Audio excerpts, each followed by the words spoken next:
तीन बहनों की लालची भाभी। करिश्मा, रेशमा और मनीषा तीन बहनें हैं। उनका एक भाई भी है, मयंक।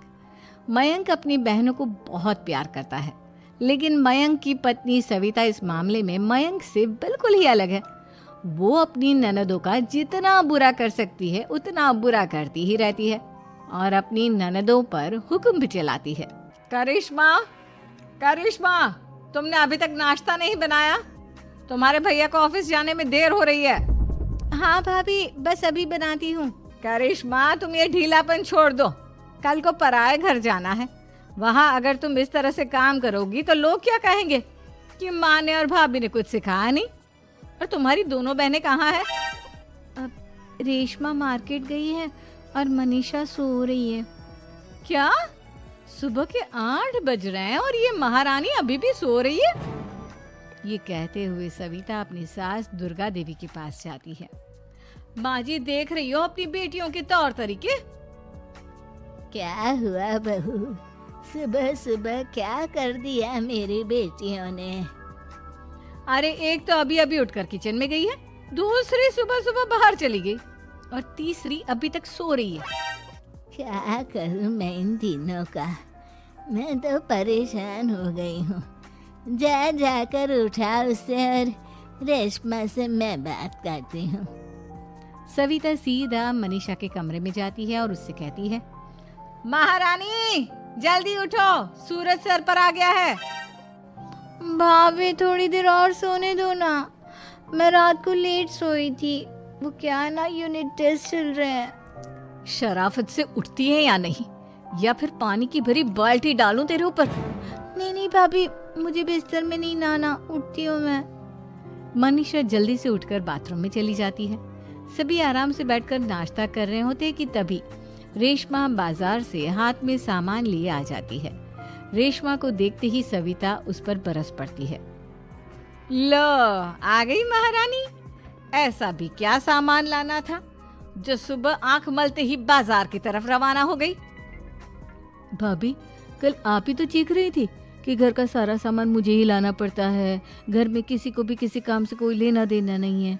अब मैं बाजार जाकर सामान ले आई तो आपको इस बात से भी तकलीफ हो रही है? देख रही हो माँ जी, अपनी बेटी की जुबान कैंची से भी तेज चलती है। और मयंक, आप तो कुछ कहेंगे नहीं अपनी लाडली बहन को? रेशमा, अपनी भाभी से ऐसे बात नहीं करते। चलो माफी मांगो। भैया, मैं क्यों माफी मांगू? आप भाभी से बोलिए ना कि हम पर कम हुक्म चलाया करे। हम इस घर की बेटियां हैं और आपकी पत्नी की ननद है, नौकरानी नहीं। लो कर लो बात। इनकी भलाई के लिए कुछ भी बोलो तो इन्हें बुरा लग जाता है। इस घर में यही इज्जत है मेरी। देख लो माँ जी, आपकी बेटी किस लहजे में मुझसे बात कर रही है। सविता वहाँ से चली जाती है। मयंक को बहुत गुस्सा आता है, वो भी वहाँ से चला जाता है। फिर करिश्मा रेशमा को समझाती है। रेशमा, तुम्हें भाभी से माफी मांग लेनी चाहिए थी ना। लेकिन दीदी, मैंने कुछ किया ही नहीं, तो मैं माफी क्यों मांगू? हाँ करिश्मा दीदी, रेशमा दीदी जैसे ही घर में आई, भाभी ही उन पर चिल्ला रही थी। हाँ, मैं मानती हूँ कि गलती भाभी की थी। मैं तो इसलिए बोल रही हूँ कि भाभी ने माँ को तो पूरी तरह अपने वश में कर लिया है। वो हमारी बात सुनती ही नहीं। मयंक भैया हमारे लिए हमेशा खड़े रहते हैं, इसलिए उनकी बात का मान तो तुम्हें रखना चाहिए था ना। कोई फायदा नहीं दीदी, कुछ दिनों की बात और है, भाभी उन्हें भी हमारे खिलाफ भड़का देंगी।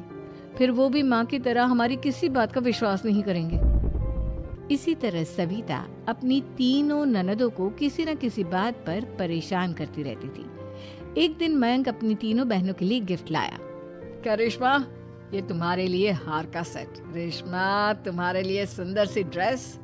और मनीषा, तुम्हें किताबें पसंद है ना, तुम्हारे लिए किताबें लाया हूँ। थैंक यू भैया। थैंक यू भैया। थैंक यू भैया। करिश्मा, तुम्हारा नेकलेस कितना सुंदर है। ये भैया कहाँ से ले आए होंगे? मैंने भैया को 3 दिन पहले फोन पर ये डिजाइन दिखाया था और आज भैया ये ले आए। सविता तो अपनी ननदों के गिफ्ट्स देखकर जल गई और करिश्मा का नेकलेस तो उसे भी बहुत पसंद आया था। अपनी बहनों के लिए कितना अच्छा नेकलेस लेकर आए हैं, मुझे कभी कोई गिफ्ट नहीं दिया।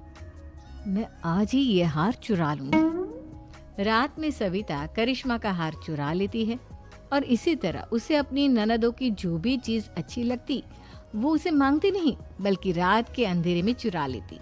इसी तरह दिन बीतते गए और सविता ने मयंक के दिल में भी उसकी बहनों के लिए नफरत पैदा कर दी। एक दिन मयंक ने करिश्मा और रेशमा के लिए रिश्ता देखा और ये बात उसने घर में सबको बताई। माँ, करिश्मा और रेशमा के लिए बहुत अच्छा रिश्ता आया है। वो लोग कल इन्हें देखने आ रहे हैं। आप और सविता मिलकर सारी तैयारी कर लेना। ये सुनकर करिश्मा और रेशमा खुश हो जाती हैं, लेकिन सविता सोचती है, अगर इन दोनों बहनों की शादी हो गई तो घर और बाहर का काम कौन करेगा? मनीषा तो एक नंबर की कामचोर है, उससे तो किसी बात की उम्मीद लगाना ही बेकार है। मुझे इस शादी को रोकना होगा। अगले दिन सभी लड़के वालों के स्वागत की तैयारी करने में लगे होते हैं। तभी मयंक अपनी बहनों से आकर कहता है, तैयार हो गई तुम दोनों? देखो, दोनों लड़के बहुत अच्छे हैं, मैं कोई कसर नहीं छोड़ना चाहता, इसलिए तुम उनके सामने अच्छे से बिहेव करना और अपनी भाभी से लड़ने मत लग जाना। करिश्मा, तुम वो नेकलेस पहन लो ना जो मैं तुम्हारे लिए लाया था। भैया, मैं बहुत देर से वो नेकलेस ढूंढ रही हूँ, लेकिन मुझे मिल ही नहीं रहा। क्या? तुमने नेकलेस खो दिया? तुम्हें पता भी है वो कितना महंगा था? तुम कोई काम ढंग से नहीं कर सकती। मयंक गुस्से में वहां से चला जाता है। थोड़ी देर बाद लड़के वाले भी आ जाते हैं। वो दोनों बहनों को पसंद कर लेते हैं और रिश्ता पक्का हो जाता है। लेकिन सविता के दिमाग में तो कुछ और ही खिचड़ी पक रही थी। वो पंडित जी के पास करिश्मा की कुंडली लेकर जाती है और उन्हें पैसे देकर करिश्मा की कुंडली बदलवा देती है। जब लड़के वालों के पास करिश्मा की कुंडली जाती है तो वो दुर्गा को फोन करते हैं। बहन जी, हमने करिश्मा की कुंडली अपने पंडित जी को दिखाई थी। आपकी बेटी की कुंडली नहीं बल्कि दोषों का पिटारा है। देखिए, मैं और मेरे पति इन सब बातों में बहुत विश्वास करते हैं, इसलिए हम आपकी बेटी से अपने बेटे की शादी नहीं करा सकते। इस तरह करिश्मा का रिश्ता टूट जाता है और सभी घर वालों को बहुत दुख होता है। अब कविता सोचती है, चलो, करिश्मा का तो रिश्ता टूट गया, अब रेशमा का भी रिश्ता तोड़ना है। क्या करूं, क्या करूं? अब सविता आवाज बदलकर किसी अननोन नंबर से रेशमा के होने वाले ससुराल में फोन करती है। हेलो, मैं कौन हूँ कौन नहीं ये आपके लिए जानना जरूरी नहीं, बस इतना सुन लो कि रेशमा का 2 साल से किसी के साथ अफेयर चल रहा है। बस रेशमा का रिश्ता तोड़वाने के लिए सविता का इतना कहना काफी था। अब रेशमा का भी रिश्ता टूट गया। मयंक और दुर्गा देवी ने रेशमा को खूब खरी खोटी सुनाई और उससे बार बार उस लड़के के बारे में पूछने लगे। आप दोनों मुझे क्यों परेशान कर रहे हो? अरे कोई लड़का होगा मेरी लाइफ में तो मैं बताऊंगी ना, जब कोई है ही नहीं तो कहाँ से लाऊं मैं कोई लड़का? तो तेरे होने वाले ससुराल वालों को फोन किसने किया था?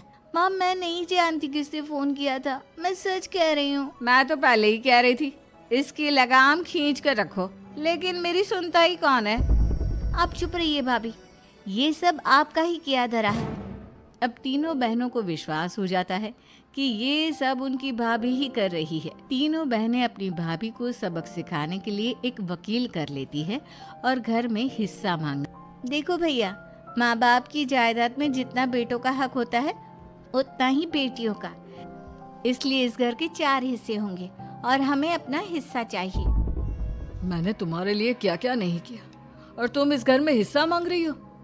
भैया, आप और माँ हम बहनों की कोई बात नहीं सुनते हो और भाभी हमारी शादी नहीं होने देगी क्योंकि उन्हें लगता है कि आप हमारी शादी में ज़्यादा पैसा लगाओगे और उन्हें हम जैसी फ्री की नौकरानी कहाँ मिलेगी।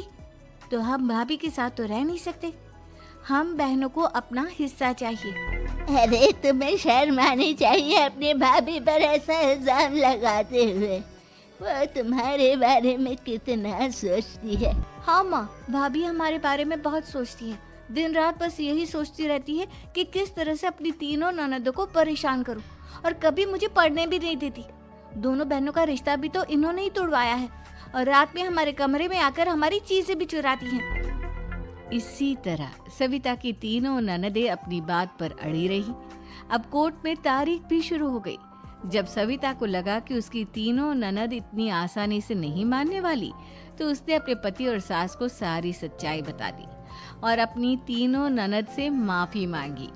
मयंक और दुर्गा को भी अपनी गलती का एहसास हो गया।